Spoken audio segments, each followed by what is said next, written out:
Olá mais uma vez, seja muito bem-vindo ao nosso canal, como também à nossa página no Facebook.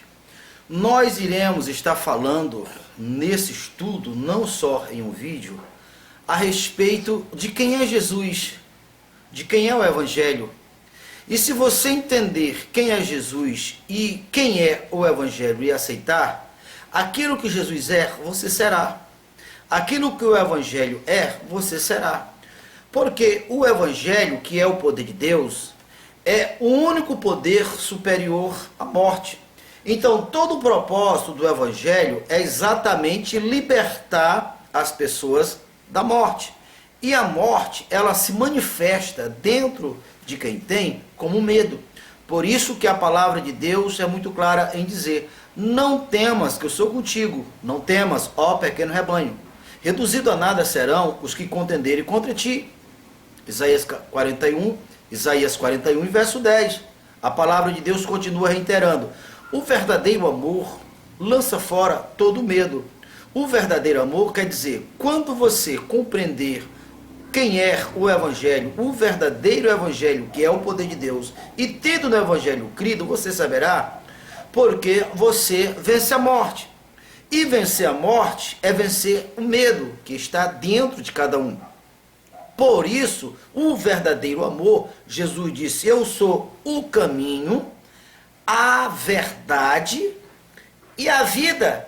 Estar em Cristo é estar na vida. Nós iremos basear a nossa mensagem em Apocalipse 11, falando a respeito das duas testemunhas, como também em João 10 e Colossenses, o livro de Colossenses. Esses três livros são suficientes para nós afirmarmos a nossa fé. Agora, veja só, o Evangelho, que é o poder de Deus, só fará diferença em você, em quem quer que seja, não apenas se você for um ouvinte. É claro que o crer só vem pelo ouvir, porém, para que de fato venha o resultado, você tem que ir além do ouvir. Assim, quando come uma substância, um alimento, aquele alimento passará a fazer parte do seu DNA, do seu corpo. Assim também é a palavra de Deus. Inclusive, quando uma pessoa faz um exame, os médicos identificam que está lhe faltando alguma proteína. Então, o médico repõe aquela proteína e a gente se estabiliza, as coisas se normalizam. Então, assim sendo, Jesus se revelou como sendo o pão da vida. Quando você se alimenta da palavra, dessa certeza, dessa esperança, você vai tendo a natureza divina dentro de você, aquela força, aquela capacidade. Então o poder de Deus se manifesta dessa forma. Paulo, escrevendo ali em 1 Coríntios, ele falou que Deus já nos enriqueceu em Cristo com toda habilidade, com toda capacidade, a ponto de nenhum dom lhe faltar. Por que as pessoas têm uma vida ruim? Por que elas estão agonizando? Por que elas estão perecendo? Já que Deus amou o mundo de tal maneira que deu o seu único filho para todos que nele crer não pereça, mas que tenha a vida eterna. Essa é a vontade de Deus. Mas mesmo depois de todo investimento, por que as pessoas perecem? Porque as pessoas não entenderam que o Evangelho não é apenas para ouvir. O Evangelho é para ouvir sim, mas é para crer. Então, na medida que ele vai se nutrindo do Evangelho, o poder de Deus, que é o Evangelho, que é acima do poder da morte, vai eliminando o medo, vai eliminando as fraquezas. E sabe o que vai acontecer? As habilidades irão aflorar. E as habilidades que elas estão preparadas para te dar vida e vida com abundância. Jesus disse, João 10:10. Tanto aqui, deste lado, da vida abundante está falando disto. Aqui agora, você entra no plano da salvação no momento que você crê em quem vós estáis, depois que ouviste o Evangelho da vossa salvação. Tendo no Evangelho crido, foste selado com o Espírito da promessa. Promessa de quê? Desses dons aflorar você. Promessa de ter vida abundante. Promessa de vencer a morte e todas as coisas que é contrário à vida. Todas as coisas que são contrário à vida é menor, é inferior do que o poder do Evangelho, que fora de você não serve para você. Mas Cristo, que está acima de todo o principado, como Colossenses fala, como Efésio fala, que Jesus está acima de todo principado. Príncipe é aquele que rege, aquele que tem o poder à sua disposição, e de todo poder, toda a potestade, de todos os nomes que se nomeia. Então, você está exatamente com esse poder, ou nesse poder, nessa posição, quando você está em Cristo, em quem vós também estáis, depois que ouviste o evangelho da vossa salvação, tendo no evangelho crido, foste selado com o Espírito da promessa.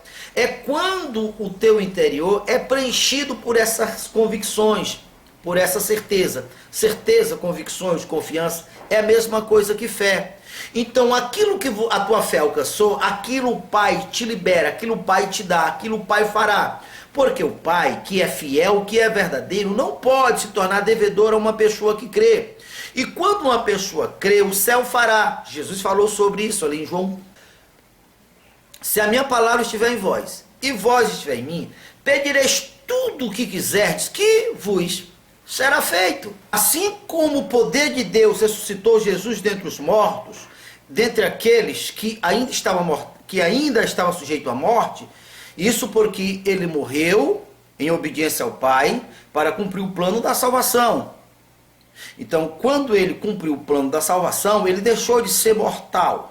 Então, do mesmo jeito que o Espírito de Deus ressuscitou a Jesus, ressuscitou também os nossos corpos mortais e nos colocou na mesma posição.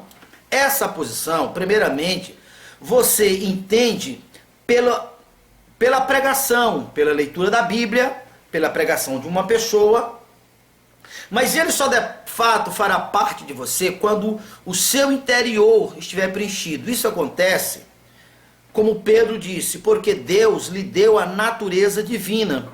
Das coisas que diz respeito aqui nessa terra, você terá habilidade, capacidade, porque o Evangelho se manifesta te dando capacidade, te dando determinação, te dando sabedoria, te dando ousadia, e manifesta e te dando capacidade de realizações.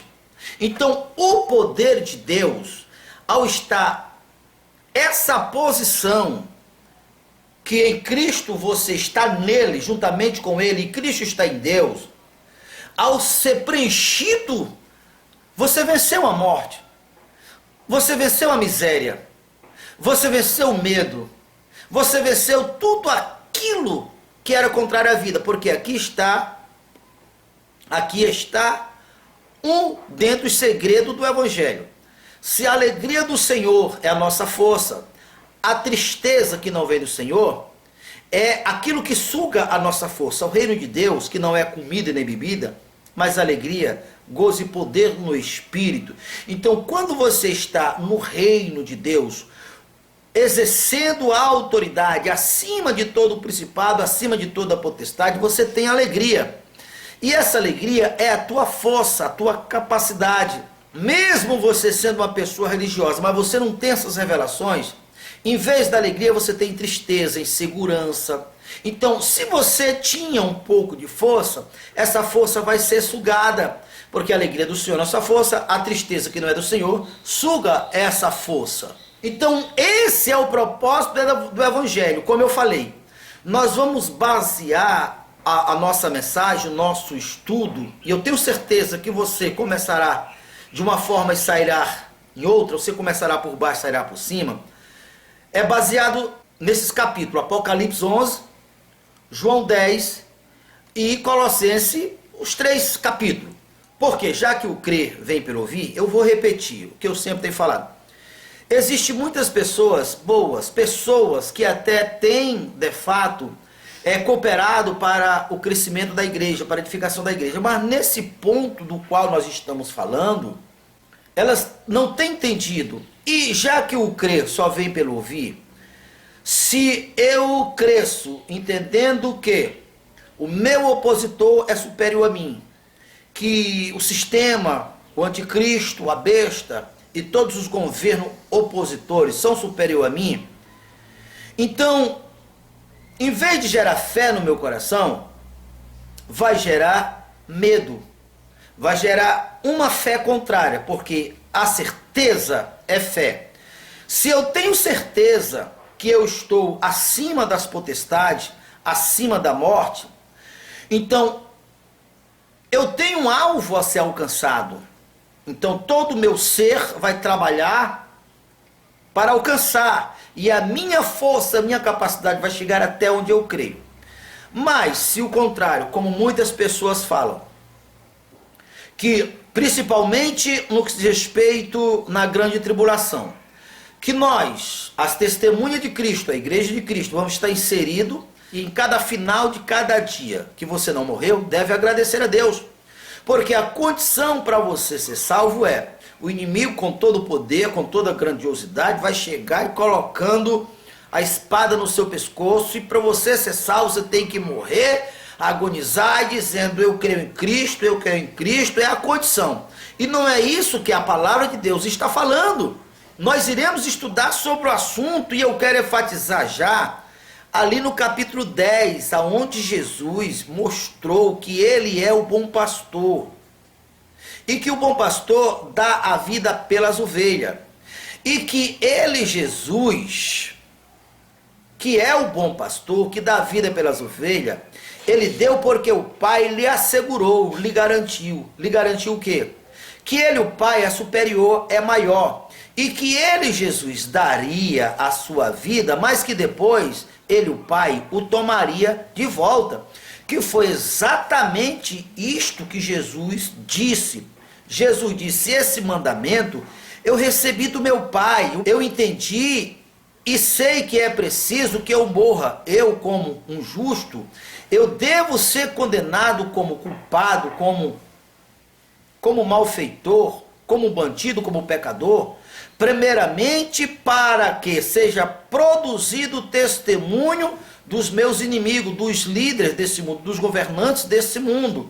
Porque quando isso acontecer, o Pai tirará deles o governo. E o Pai tirando deles o governo vem para minhas mãos. Eu vou ser humilhado, vou ser taxado como malfeitor, como criminoso.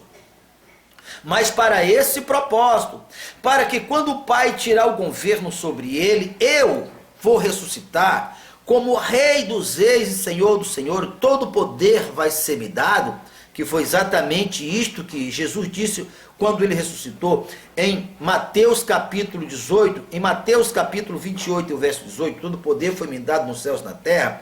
Então agora, com o poder em minhas mãos, eu como autoridade, eu vou declarar os que creem em mim inocente, sem culpa. Então, se era o pecado que tornava eles filho do diabo, eu como maior, como superior, que estou acima de todos, porque aqueles que até então estavam, foi testemunhado, provado a sua desonestidade, porque ele me julgou como culpado sem que eu fosse culpado. Então agora eu vou declarar sem culpa aqueles que creem em mim. Então eu retirando a culpa, retirando o pecado, era o pecado que fazia com que eles fossem de Satanás. Agora eu tirei o pecado deles e trouxe eles para mim. E agora eles que foram massacrados, que foram enganados, por quê? O diabo, que não tem um corpo físico, que não tem um corpo biológico, não pode atuar em nosso mundo. Ele, por não ter um corpo físico, por não ter um corpo de fraqueza, ele exerce mais poder. E ele está situado, segundo Coríntios 6, nas regiões celestiais, ou seja, no ar, da onde ele controla a humanidade, mas ele não tem poder legal. Mas, antes do reino de Jesus, ele não podia enfrentar o diabo. E agora, uma vez que foi produzido o testemunho, ele tomou o governo, e agora com o governo ele nos perdoou, e tem mais, agora a posição que ele conquistou em corpo, ele deu àqueles que crerem. Então nós precisamos ter essa certeza. Então Jesus estava dizendo: eu vou dar a minha vida por causa disto, mas depois eu vou tomar a minha vida de volta. A mesma coisa irá acontecer com as testemunhas. As testemunhas não irão morrer como miserável, como coitadinha, não. Elas irão cumprir todo o tempo, todo o tempo do seu ministério.